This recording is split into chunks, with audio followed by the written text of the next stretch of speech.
নমস্কারম, সুস্বাগতম, ওয়েলকাম। আনন্দ আমার আর ধরে না, চলে এসেছি রান্নাঘরে সেজেগুজে রান্না করতে, বাসন মাজতে। লোকে বলে আমি চুল আঁচড়াই না, টিপ পরি না, কিচ্ছু করি না, সেই জন্য আমি সেজেগুজে চলে এসেছি রান্না বান্না করতে সকালবেলা। এদিকে সকালবেলা এসেছি ডিমের ঝোল আর ভাত করবে, সেই একই ধ্যাদ্রানি রান্না আমার চলে এসেছে সকালবেলা আমি ডিমের ঝোল ছাড়া আর কিচ্ছু খুঁজে পাই না, কারণ এটাই আমার তাড়াতাড়ি হয়। তারপরে রান্না বান্না করে স্নান টান করে দুপুরবেলা চলে এসেছি জামা কাপড় গুছাতে, কারণ আর আমাদের হাতে দুদিন রয়েছে, আর এই দুদিনের মধ্যে আমাদের সমস্ত কিছু গোছ গাছ কমপ্লিট করতে হবে।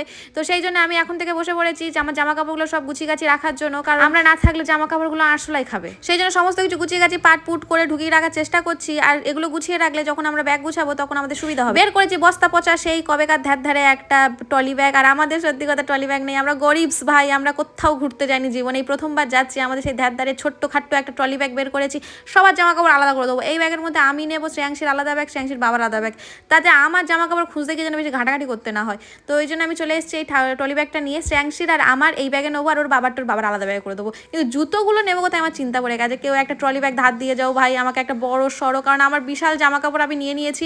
আমি জানি না এগুলো কবে পরবো, কোথায় পরবো, কি করে পরবো, কিন্তু আমি নিয়েছি সব জামা কাপড়। এই যে এতগুলো সব জামা কাপড় নিয়েছি, এগুলো আমরা পরে কিনেছিলাম, এটা আমি আগের বারে ঘুরতে যাওয়ার জন্য, কিন্তু ক্যান্সেল হয়ে গেছে, আমি পরিনি, গুছিয়ে রেখে দিয়েছি। আমি যবে ঘুরতে যাবো তবেই পরবো, সেজন্য সমস্ত কিছু টেনে বের করেছি। আর আমি যদি চুড়িদার নিয়ে যাই, আমার বড় বলবে হ্যাঁ তুমি এখানে চুড়িদার পরবে, আবার ঘুরতে গিয়েও চুড়িদার পরবে, সব ওয়ান পিসগুলো আমি বের করে নিয়েছি পরার জন্য।